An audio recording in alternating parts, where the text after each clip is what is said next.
സുഗമദേവി സീരിയലിൻ്റെ പുതിയൊരു എപ്പിസോഡിൻ്റെ പ്രമോ വിശേഷങ്ങളിലേക്ക് എല്ലാവർക്കും സ്വാഗതം. അങ്ങനെ കെവിനോടും നന്ദനോടും ആയിട്ട് ആ DYSP ചോദിക്കുന്നുണ്ട്, നിങ്ങൾ 16-ാം തീയതി ഋഷിയെ കണ്ടിരുന്നു എന്ന്.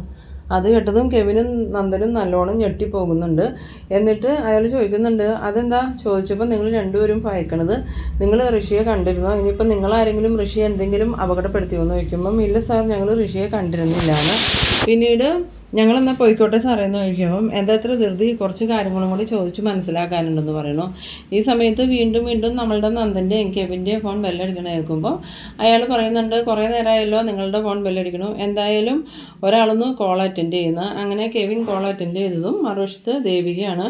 ദേവിക കെവിനോട് ചോദിക്കുന്നുണ്ട്, കെവിൻ ഇപ്പോൾ എവിടെയാണ്, ഇവിടെ നന്ദു ഉണ്ടോ എന്ന് ചോദിക്കുമ്പം ഞങ്ങൾ കുറച്ച് ദൂരെയാണ് ദേവി, ആ നന്ദൻ എൻ്റെ കൂടെയുണ്ട്, എന്താ പ്രശ്നം എന്ന് ചോദിക്കുമ്പോൾ അല്ല, നന്ദനെ വിളിച്ചിട്ട് ഫോൺ എടുക്കണില്ലാത്തതുകൊണ്ട് വിളിച്ചതാണ്, നന്ദുവിൻ്റെ ഫോണിന് എന്നെ പറ്റിയെന്ന് ചോദിക്കുമ്പം അവൻ്റെ ഫോണിന് എന്തോ ചെറിയൊരു കംപ്ലയിൻറ്റ്, റിങ് ചെയ്യുമ്പം ഫോൺ അറ്റൻഡ് ചെയ്യാൻ പറ്റണില്ല, എന്തായാലും ഞാൻ നന്ദന് കൊടുക്കാമെന്നും പറഞ്ഞുകൊണ്ട് കെവിൻ നന്ദന് ഫോൺ കൊടുക്കുന്നുണ്ട്. അപ്പോൾ നന്ദുവിനോട് ദേവിക ചോദിക്കുന്നുണ്ട്, നന്ദു എന്താ പറ്റിയത്, നന്ദു ഫോണിന് എന്താ പറ്റിയത്, എപ്പോഴാണ് നന്ദു തിരിച്ചു വന്നതെന്നൊക്കെ ചോദിക്കുമ്പം ഞാൻ അധികം വൈകാതെ തന്നെ തിരിച്ചു വരും ദേവി, കുറേ സമയം വിളിച്ചിട്ടും ഫോൺ എടുക്കാണ്ടായപ്പം എനിക്കും അച്ഛനും അമ്മയ്ക്കൊക്കെ ഭയങ്കര പേടിയായിപ്പോയി, ഇനി നന്ദുവിന് എന്തെങ്കിലും ആപത്ത് പറ്റുമെന്ന് ഓർത്തു, എന്തായാലും നന്ദുവിന് കുഴപ്പമൊന്നുമില്ലല്ലോ എന്ന് ചോദിക്കുമ്പോൾ ഇല്ല ദേവി, എനിക്കൊരു കുഴപ്പമില്ല, ഞാൻ കുറച്ച് സമയം കഴിഞ്ഞാൽ കെവിനും ഞാനും കൂടെ അങ്ങോട്ട് തിരിച്ചു വരും.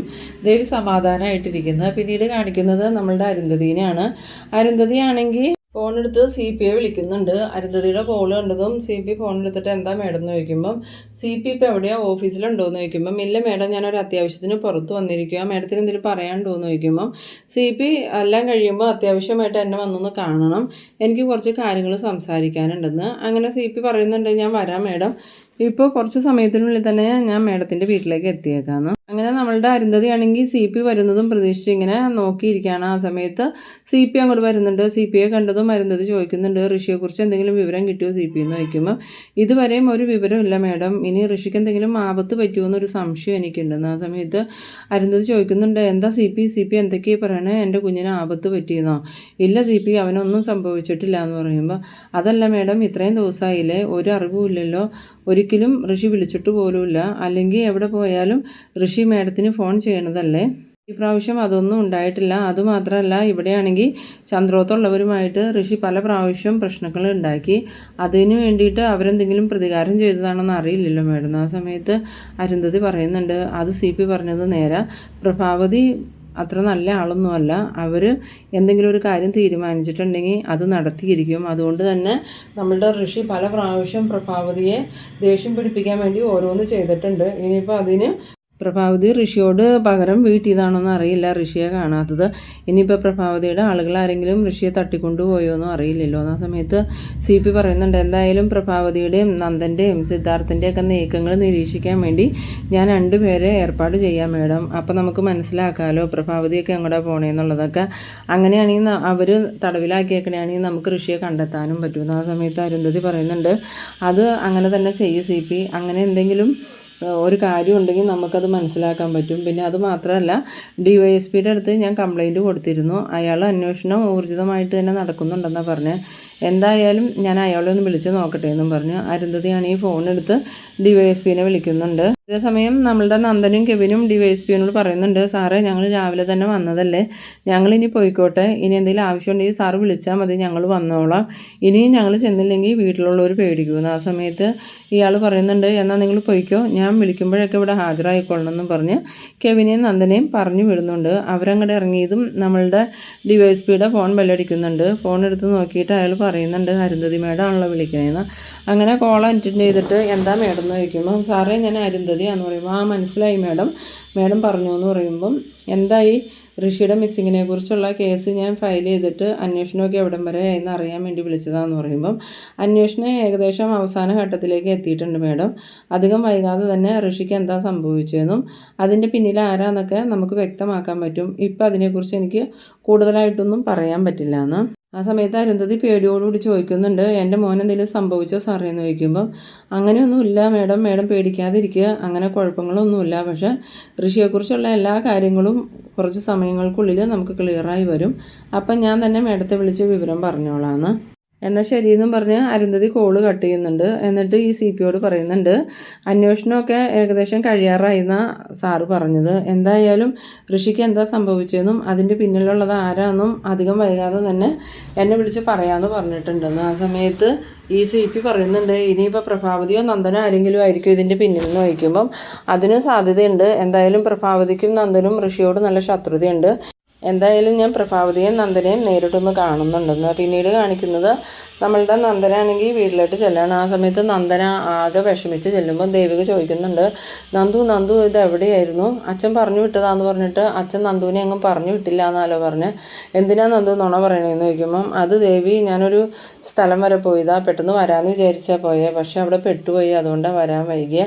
പിന്നെ ദേവിക്ക് ടെൻഷൻ ആവണ്ടെന്ന് കരുതി അച്ഛൻ പറഞ്ഞു വിട്ടതാന്ന് ഞാൻ പറഞ്ഞേന്ന്. ആ സമയത്ത് പ്രഭാവതി അങ്ങോട്ട് വരുന്നുണ്ട്. പ്രഭാവതി വന്നിട്ട് ഇവൻ്റെ മുഖം കാണുമ്പോൾ ചോദിക്കുന്നുണ്ട്, എന്ത് പറ്റി നന്ദൻ്റെ മുഖം എന്താ ഇങ്ങനെ ഇരിക്കണം?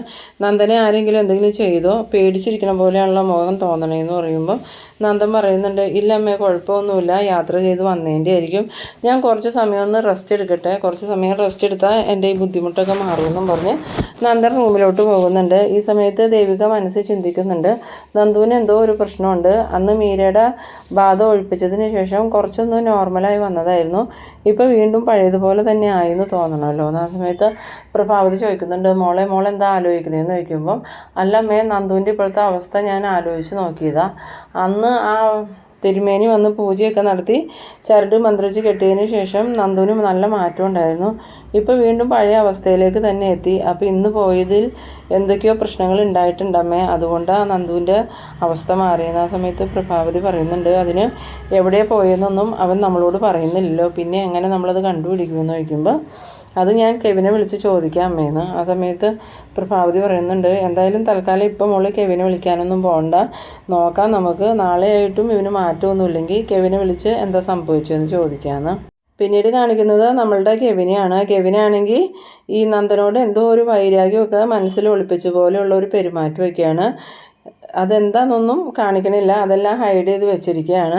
ഇതിൽ ഋഷി കൊല്ലപ്പെട്ടിട്ടില്ല എന്ന് തന്നെയാണ് തോന്നുന്നത്. കാരണം കെവിൻ്റെ ഒരു സംസാരവും പെരുമാറ്റവും കണ്ടിട്ട് ഋഷിയെ ഈ കെവിനെ എവിടെയോ മാറ്റി നിർത്തിയിരിക്കുന്നതാണ് നന്ദന് ഇങ്ങനെ പേടിപ്പിച്ച് നിർത്താൻ വേണ്ടിയിട്ട്. എന്തായാലും ഈ ദേവിക MLA ആയതുകൊണ്ട് തന്നെ ദേവികയിൽ നിന്നും എന്തെങ്കിലുമൊക്കെ ആനുകൂല്യങ്ങൾ കിട്ടാനോ എന്തിനാണെന്ന് അറിയില്ല, അതൊന്നും കാണിക്കണില്ല. പക്ഷേ ഈ ഋഷി മരിച്ചിട്ടില്ല എന്ന് തന്നെയാണ് ഈ കെവിൻ്റെയും കൂട്ടാളികളുടെയും സംസാരത്തിൽ നിന്ന് നമുക്ക് മനസ്സിലാവുന്നത്. പിറ്റേ ദിവസം നമ്മളുടെ ഈ നന്ദനെയാണെങ്കിൽ DYSP കുരുവിള വിളിക്കുന്നുണ്ട്.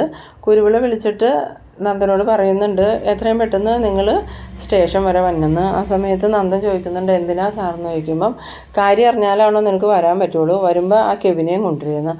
അങ്ങനെ നന്ദൻ കെവിനെ വിളിക്കുന്നുണ്ട്.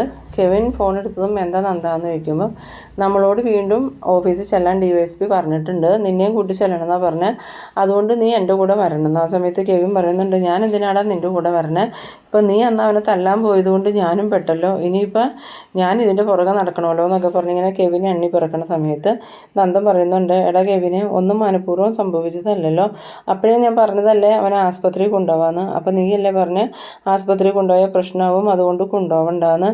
എന്നിട്ട് അവൻ മരിച്ചതിന് നീ എന്നെ കുറ്റപ്പെടുത്തണേ എന്തിനാ?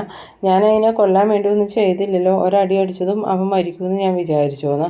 ആ സമയത്ത് കെവിൻ പെട്ടെന്ന് തന്നെ, അത് ഞാൻ വെറുതെ പറഞ്ഞതേ ഉള്ളടാ, എന്തായാലും ഞാൻ വരാം, നീ റെഡിയായി ഇങ്ങോട്ട് പോരേന്ന് പറയണു. അങ്ങനെ നന്ദനാണെങ്കിൽ റെഡിയായി കെവിൻ്റെ അടുത്തേക്ക് ചെല്ലുന്നുണ്ട്. കെവിനും നന്ദനും കൂടി കാറിൽ കയറി DYSP ഓഫീസിലേക്ക് പോകുന്നുണ്ട്. ഇതേ സമയം നമ്മളുടെ പ്രഭാവതി ആണെങ്കിൽ സിദ്ധാർത്ഥനോട് പറയുന്നുണ്ട്, നന്ദന് വീണ്ടും എന്തൊക്കെയോ ബുദ്ധിമുട്ടുകൾ തുടങ്ങിയിട്ടുണ്ട് സിദ്ധു, ആദ്യം ഉണ്ടായിരുന്ന പ്രയാസങ്ങളൊക്കെ മാറി ഉഷാറായതായിരുന്നു, ഇപ്പോൾ വീണ്ടും എന്തോ ഒരു പ്രശ്നം കൂടി അവൻ്റെ തലയിൽ വന്ന് കയറിയിട്ടുണ്ട്, വീണ്ടും പഴയതുപോലെ തന്നെ ആയിട്ടുണ്ടെന്ന്. ആ സമയത്ത് സിദ്ധാർത്ഥൻ പറയുന്നുണ്ട്, എന്തായാലും അവൻ പോയിട്ട് വരട്ടെ, നമുക്കപ്പോൾ അവനുമായിട്ട് സംസാരിക്കാം, എന്തോ ഒരു കാര്യം അവൻ നമ്മളിൽ നിന്നും മറച്ചു വെക്കുന്നുണ്ടെന്നാണ് എനിക്ക് തോന്നണേന്ന്. ആ സമയത്ത് പ്രഭാവതിയും പറയുന്നുണ്ട്, അത് നേരാ സിദ്ധു, എന്തോ ഒരു കാര്യം അവൻ നമ്മളിൽ നിന്നൊക്കെ മറച്ചു വെക്കുന്നുണ്ട്, അതത്ര നിസ്സാര കാര്യമായിട്ടൊന്നും എനിക്ക് തോന്നണില്ല, ഇനിയിപ്പോൾ ഋഷിയുടെ മിസ്സിങ്ങുമായി ബന്ധപ്പെട്ടുള്ള എന്തെങ്കിലും കാര്യമാണോ എന്നും എനിക്ക് സംശയമുണ്ടെന്ന്. പിന്നീട് കാണിക്കുന്നത് നമ്മളുടെ നന്ദനും കെവിനും DYSP ഓഫീസിൽ ചെന്നതും വെളിയിൽ നിൽക്കുന്ന സമയത്ത് DYSP ഇങ്ങനെ പറയുന്നുണ്ട്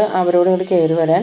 അങ്ങനെ ഒരു പോലീസുകാരൻ വന്നിട്ട് നിങ്ങളോട് സാറ് കയറി ചെല്ലാൻ പറയുന്നുണ്ടെന്നും പറഞ്ഞ് ഈ നന്ദനും കെവിനും അകത്തേക്ക് കയറി ചെല്ലുന്നുണ്ട്. അകത്തേക്ക് ചെന്ന ഇവരെ കണ്ടതും DYSP ചോദിക്കുന്നുണ്ട്, ഞാൻ ഇന്നലെ ചോദിച്ച ചോദ്യങ്ങൾക്ക് നിങ്ങൾക്ക് മറുപടി ഉണ്ടോ?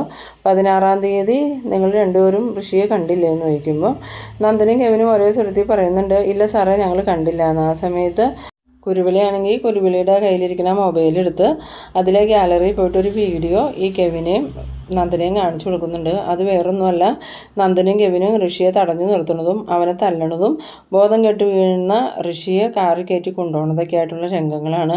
അത് കണ്ടതും നന്ദനും കെവിനും ആകെ ഷോക്കാവുന്നുണ്ട്. ആ സമയത്ത് ഇയാൾ ചോദിക്കുന്നുണ്ട്, ഈ കാണുന്ന വീഡിയോ കള്ളമാണെന്നാണോ നിങ്ങൾ പറയണതെന്ന് ചോദിക്കുമ്പം നന്ദനാണെങ്കിൽ കരഞ്ഞുകൊണ്ട് ആ DYSPയുടെ കാലിലേക്ക് വീഴുന്നുണ്ട്. ആ ഒരു സീനിലാണ് ഈ എപ്പിസോഡ് അവസാനിക്കുന്നത്. അപ്പോൾ നിങ്ങളെൻ്റെ വീഡിയോ ആദ്യമായി കാണുന്നവരാണെങ്കിൽ ചാനലൊന്ന് സബ്സ്ക്രൈബ് ചെയ്യാനും ഇഷ്ടമായ ലൈക്ക് ചെയ്യാനും ഷെയർ ചെയ്യാനും മറക്കരുത്. അപ്പോൾ ഇതുപോലെ ഇൻട്രസ്റ്റിംഗ് ആയിട്ടുള്ള അടുത്തൊരു എപ്പിസോഡുമായി നമുക്ക് വീണ്ടും കാണാം. അതുവരേക്കും ബൈ ബൈ.